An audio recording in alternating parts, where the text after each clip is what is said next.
आप सभी को मेरी नमस्कार। आज मैं आपके सामने कुछ चार्ट लेकर आया हूं जिसमें हम प्लूटो का इफ़ेक्ट देखेंगे कि प्लूटो के इफ़ेक्ट से किस प्रकार से कई लोगों की या तो मैरिज स्पॉइल हो जाती है या फिर उनकी मैरिज जो है होती नहीं है या और भी दिक्कतें आती हैं। जैसा कि किसी भी कुंडली में सप्तम भाव जो होता है विवाह का मुख्य भाव होता है।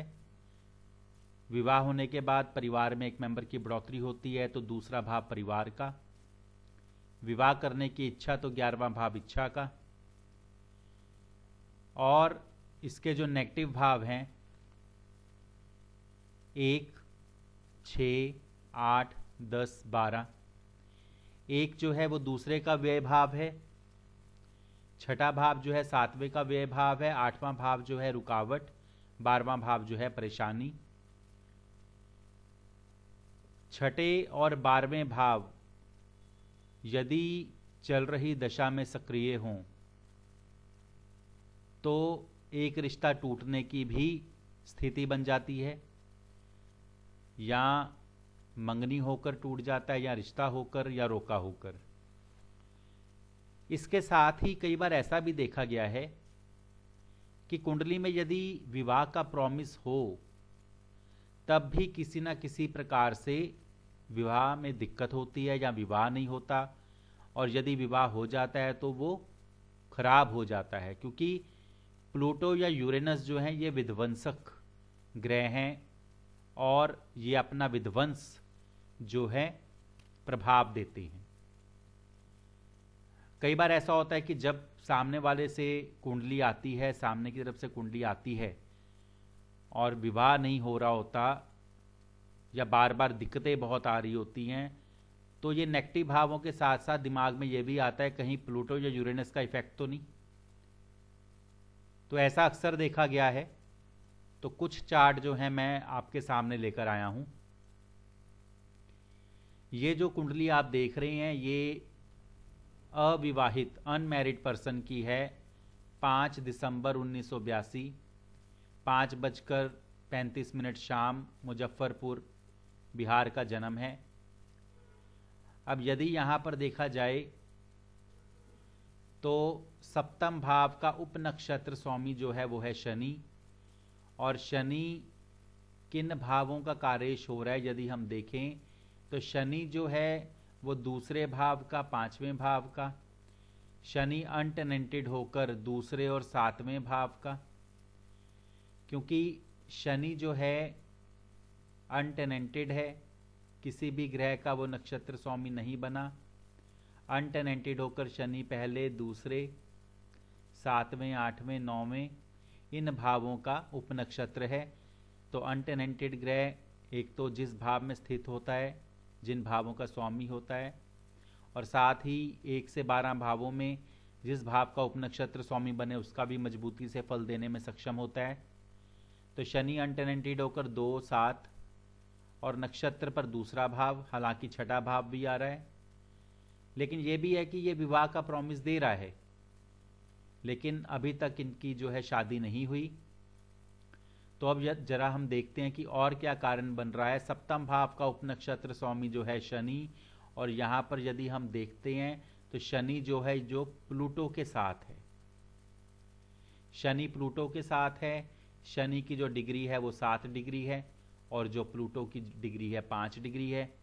तो शनि और प्लूटो की 3 डिग्री 20 ऑर्बिट के अंतर्गत जो है कंजंक्शन बन रहा है, युति बन रही है। तो प्लूटो यहां पर स्पॉइल कर रहा है। तो इस प्रकार से यदि हम देखें तो इस कुंडली में प्लूटो का इफेक्ट भी जो है विवाह ना होने का कारण दे रहा है। इसके बाद मैं एक और चार्ट ले रहा हूं जो अविवाहित लड़की यानी कि अनमैरिड गर्ल, 23 दिसंबर 1991 हरिद्वार का जन्म है, 1:14 अर्ली ऑवर। तो यहां पर भी हम देखते हैं कि सप्तम भाव का उपनक्षत्र स्वामी जो है शुक्र है, और शुक्र को यदि हम देखते हैं तो शुक्र जो है 2, 7, 11 भावों का कारेश है। शुक्र अपने उपनक्षत्र पर भी दूसरा भाव दे रहा है। कई बार यह भी स्थिति होती है कि कई जन कहते हैं कि यदि ये जन्म कुंडली है तो जन्म समय में यदि मान लो कुछ अंतर हुआ, तो यहां पर हम ये भी देख सकते हैं कि यदि मान लो जन्म समय में अगर कुछ अंतर भी हुआ, 2, 4, 5 मिनट ऊपर नीचे भी हुआ, तो सप्तम भाव का उपनक्षत्र स्वामी जो शुक्र है, उससे पहले विषुवंतरी दशा के क्रम से केतु आता है और उसके बाद सूर्य आता है। तो यहां पर 2, 7, 11 जो है शुक्र कारेश है और उपनक्षत्र पर भी पॉजिटिव है। उससे पहले केतु आता है, केतु भी जो है 2, 7, 11 का कारेश है और उपनक्षत्र पर दूसरा भाव दे रहा है। और शुक्र के बाद सूर्य, जो कि सूर्य को यदि हम देखें तो सूर्य भी दूसरे भाव का कारेश है, उपनक्षत्र पर 7, 11 दे रहा है। सूर्य अनटेनेंटेड होकर 2 और 11 भावों को भी दर्शा रहा है, यानी दूसरे और 11वें भाव का उपनक्षत्र स्वामी बना है। तो यहां पर हम देखते हैं कि सप्तम भाव का उपनक्षत्र स्वामी शुक्र जो कि कारेश है, लेकिन इनकी भी शादी नहीं हुई। तो यहां पर यदि हम देखते हैं कि सप्तम भाव का उपनक्षत्र स्वामी शुक्र जो है वो कुंडली में यहां पर प्लूटो के साथ में है।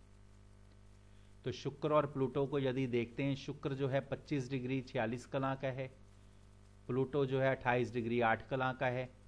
तो 3 डिग्री 20 ऑर्बिट के अंतर्गत ये भी जो है कंजंक्शन दे रहा है, युति दे रहा है। तो एक प्रकार से ये स्पॉइल कर रहा है। इसके बाद एक और हम उदाहरण लेते हैं।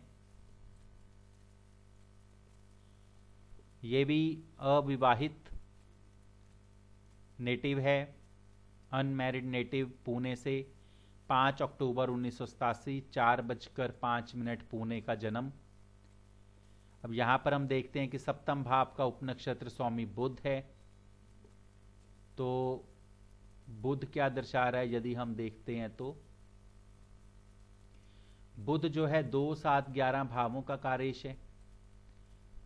बुध अपने उपनक्षत्र पर 2, 11 भाव दे रहा है। और यदि ऐसी स्थिति की जन्म कुंडली है तो सप्तम भाव का उपनक्षत्र यदि कुछ मिनट का फर्क होगा तो बदल जाएगा। तो बुध से पहले शनि आता है और बुध के बाद केतु आता है। विषुवंतरी दशा के क्रम से बुध से पहले शनि आता है। शनि 7, 2, 11 भावों का कारेश है, उपनक्षत्र पर भी 7वां भाव है। और केतु जो है 2, 11 भावों का कारेश है, उपनक्षत्र पर दूसरा भाव है। तो प्रॉमिस तो है।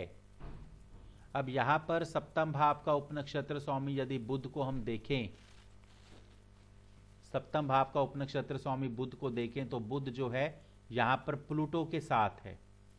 बुध की जो डिग्री है 13 डिग्री है, प्लूटो की जो डिग्री है 15 डिग्री है। तो यहां पर बुध और प्लूटो की कंजंक्शन है, युति है।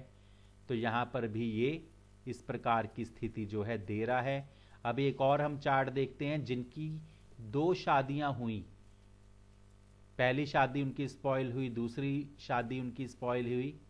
तो ये भी हम देखते हैं यहां पर। अब यहां पर यदि देखेंगे, सप्तम भाव का उपनक्षत्र स्वामी गुरु है और इस नेटिव की जो डेट ऑफ बर्थ है 9 नवंबर 1984, शाम के 4:30 कानपुर। तो यहां पर हम देखते हैं कि सप्तम भाव का उपनक्षत्र स्वामी जो है वो है गुरु। गुरु जो है 2, 7 भावों का कारेश है और गुरु से पहले राहु और गुरु के बाद शनि, तो वो भी जो है विवाह के भावों के कारेश हैं। अब यहां पर देखते हैं कि सप्तम भाव में ही प्लूटो दिखाई दे रहा है। सप्तम भाव में प्लूटो हो, सप्तम भाव के ऊपर प्लूटो की युति दृष्टि आ रही हो, यानी कि आस्पेक्ट कंजंक्शन, तो वो भी स्पॉइल करती है। यहां पर सप्तम भाव में प्लूटो है। प्लूटो जो है 9 डिग्री का है और सप्तम भाव जो है वो भी 9 डिग्री का है। तो यहां पर प्लूटो की सप्तम भाव के साथ कंजंक्शन यानी कि युति हो रही है। तो ये सप्तम भाव को जो है स्पॉइल कर रहा है। तो इसी प्रकार से ये कुछ उदाहरण हैं, ऐसे अनगिनत उदाहरण जो हैं मेरे पास हैं, जो प्लूटो या यूरेनस के कारण मैरिज को स्पॉइल या मैरिज को खराब कर रहे हैं। तो इस प्रकार के आप उदाहरण देख सकते हैं। और प्लूटो या यूरेनस के जो उपाय बन सकते हैं वो किए जाने चाहिए। तो इस प्रकार से ये कुछ चार्ट आपने देखे। इसी प्रकार से आगे भी इसी तरह से उदाहरण मैं देता रहूँगा, तो आप जुड़े रहें। धन्यवाद।